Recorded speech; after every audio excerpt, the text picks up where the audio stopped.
pessoal, tudo bem? Bem-vindas e bem-vindos mais uma vez ao canal da ID Connect.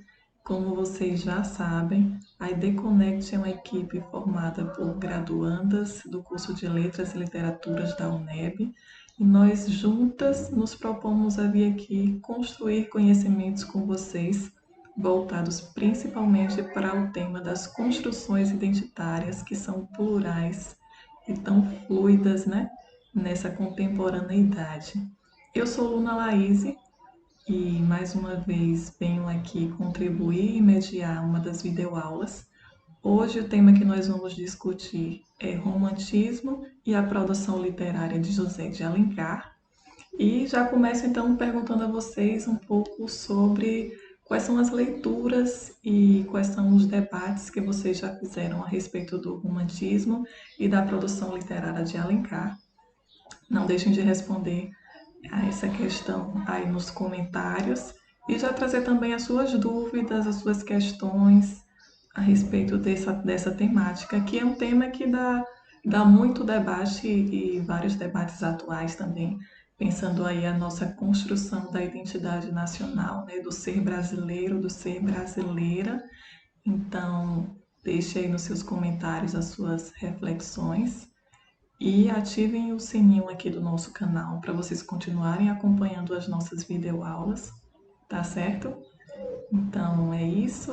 Mais uma vez, boas-vindas e vamos nessa então, construir juntos.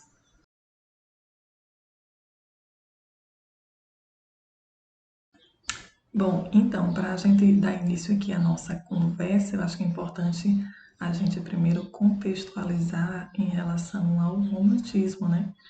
Que é entendido enquanto um movimento literário, filosófico, artístico, que teve grande importância e que até hoje influencia essa construção de identidade nacional nossa, né? Então, quando a gente retoma esses processos históricos do século XIX, a gente observa que foi um período em que o Brasil conquista sua independência de Portugal e nessa separação parece emergir uma necessidade de criar uma unidade ou perceber quais são as características que tornam o país como algo único, né? E de fato criar uma identidade de país, muito no sentido de inventar esse pertencimento, né? Essa ideia de nacionalidade, de caráter nacional. Então, a própria literatura também vai ser uma grande influenciadora nesse processo, e para isso, os escritores e escritoras brasileiros vão ter como referência os movimentos da literatura europeia, né? Então, tomando por base esses movimentos europeus, é que passa a se pensar e a se forjar ou construir essa ideia de identidade nacional no Brasil. Para a gente pensar e problematizar alguma dessas questões, a gente pode identificar também alguns exemplos nessa literatura nacional para a gente perceber algumas das características, né, que elas trazem. Primeiro, quando a gente vai falar, por exemplo, de autores como José de Alencar, que foi um dos principais autores da prosa do romantismo, vão ter obras como a própria trilogia produzida por Alencar, que vai incluir os livros O Guarani, Iracema e O Birajara. A partir dessa trilogia, tem alguns aspectos importantes que a gente já consegue identificar em relação às características do romantismo brasileiro. Dentre elas, a gente vai observar uma idealização e um enaltecimento do índio brasileiro, principalmente pensando nessa relação de que, dentre os grupos étnicos que havia no Brasil, o grupo indígena é aquele que primeiro habitou a nossa terra, né? Então, foi pensando nessa questão que o índio foi colocado enquanto herói nacional, né? E, nesse sentido, também há uma presença do branco colonizador e uma conjunção, uma convenção entre o índio e o branco colonizador para constituir e marcar esse encontro e forjar, né, essa perspectiva de uma identidade a partir dessa relação, né? É importante a gente pensar que nessa convenção, nessa união desses grupos, de fato, é invisibilizado muito dos processos históricos, já que a gente tem um país que é marcado, de fato, pelo processo em que foram dizimados os povos indígenas, né? Então, há uma romantização nessa relação e nessa convenção entre índio e branco, e que são personagens que vão aparecer com muita força nas literaturas, né?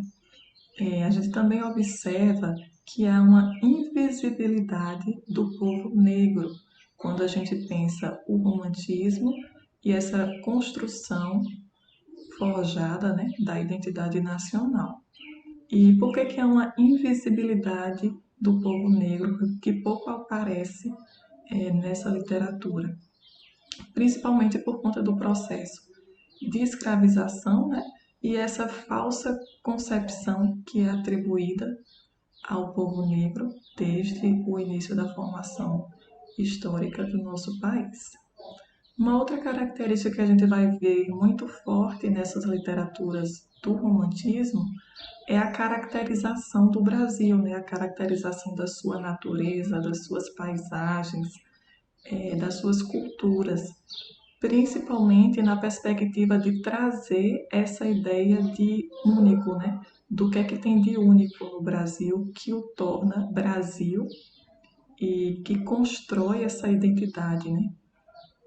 Então, de fato, são características e aspectos que são muito marcantes nesse sentido.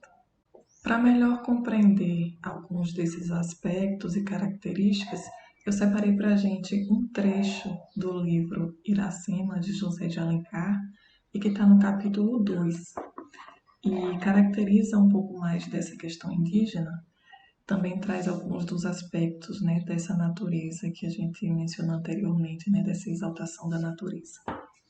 E diz o seguinte, Iracema, capítulo 2. Além, muito além daquela serra, que ainda azula no horizonte, nasceu Iracema. Iracema, a virgem dos lábios de mel, que tinha os cabelos mais negros que a asa da graúna, e mais longos que seu talhe de palmeira. O favo da jati não era doce como seu sorriso, nem a baunilha recendia no bosque com seu hálito perfumado.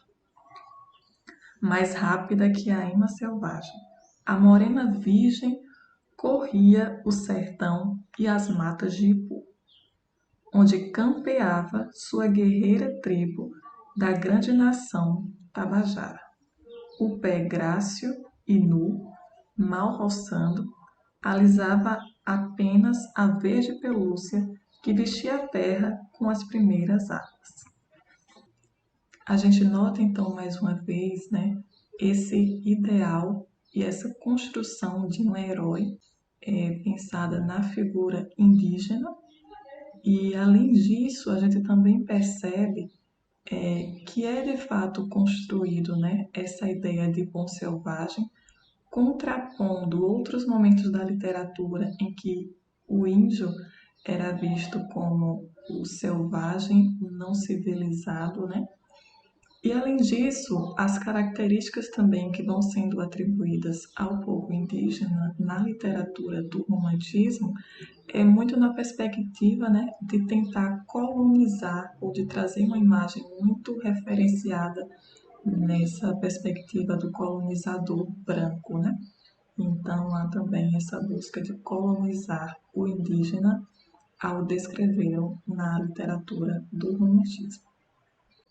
Para a gente melhor compreender e fixar algumas dessas informações, também trazer algumas novas, nós vamos agora observar algumas imagens que nos revelam e que dimensionam também um pouco mais a respeito do que é o romantismo e de como ele é caracterizado, né, enquanto movimento literário, filosófico, nacional, principalmente aí convergindo com esses marcos históricos que vão ser muito influenciadores desses processos, como também pensando essa inter-relação que tem com essa concepção de identidade nacional a partir também dessa visão que vem dos movimentos europeus.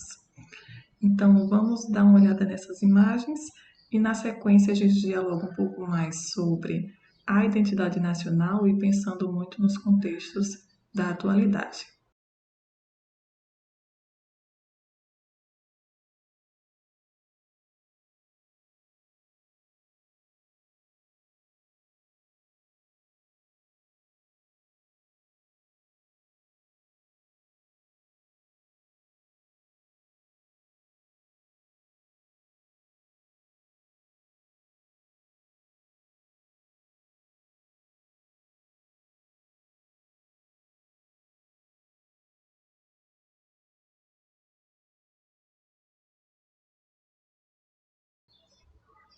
O mito fundador. Vivemos na presença difusa de uma narrativa de origem. Essa narrativa, embora elaborada no período da conquista, não cessa de se repetir, porque opera como nosso mito fundador. Mito no sentido antropológico, solução imaginária para tensões, conflitos e contradições que não encontram caminhos para serem resolvidos na realidade. Mito na acepção psicanalítica, impulso à repetição por impossibilidade de simbolização e, sobretudo, como bloqueio à passagem à realidade. Mito fundador porque a maneira de toda fundatio impõe um vínculo interno com o passado como origem, isto é, com o passado que não cessa, que não permite o trabalho da diferença temporal e que se conserva como permanente presente.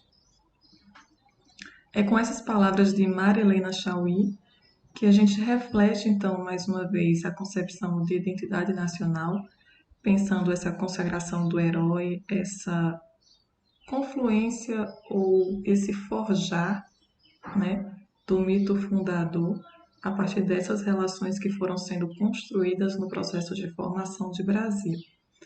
E a autora nos revela, né, e visibiliza que, de fato, todas essas construções em que se baseiam esse pensar de uma identidade nacional vem também muito no sentido de não mostrar, né, esses conflitos que de fato existem nessa formação, né? E aí a gente identifica mais uma vez que há uma tentativa, né, de esconder essas contradições e essas lógicas que são lógicas bem perversas nesse processo de formação. E a gente teve aí tanto o processo de escravização, quanto também essa dizimação do povo indígena, além de outras marcas históricas que a gente tem nesse contexto e nessa formação de Brasil, ou de Brasis, né? Que são múltiplos, na verdade. A partir dessas questões, a gente também traz uma reflexão no sentido de pensar essa reinvenção da identidade nacional, né? Então, essa identidade nacional que começou a se constituir desde o período do romantismo, como traz Marilena Chauí, esse processo de mito fundacional e de construção identitária nacional, desse caráter de nacionalismo, de ufanismo, ele vem se reinventando ao longo do tempo, né? Ele não é um processo fechado e parado. É tanto que, se a gente for observar hoje nas nossas marcas culturais, a gente vai ver que tem algumas questões que se sobressaem hoje quando a gente pensa o ser brasileiro e o ser brasileira, né? E dentre essas marcas atuais, a gente vê essa simbologia de Brasil relacionado a signos, né? Signos como a bandeira nacional, signos como o hino, e questões e marcas como o futebol, o samba, que são alguns aspectos da cultura de Brasil que de fato são trazidos como algo que é relacionado a essa identidade nacional consagrada enquanto mito. Bom, essas eram as reflexões da nossa aula de hoje. A gente agradece mais uma vez a participação de vocês e queremos ouvi-los e ouvi-las.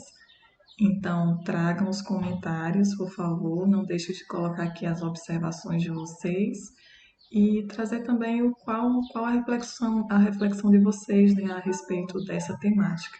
A gente finaliza por aqui, se encontra na nossa próxima aula, mas antes de encerrar, a gente traz mais algumas informações e questões a respeito desse pensar a identidade nacional na contemporaneidade e aproveita para pedir para que vocês atentamente vejam essas sugestões que a gente vai trazer em seguida e também pesquisem mais, leiam mais a respeito desse tema para a gente continuar construindo esses conhecimentos. Até breve e obrigada!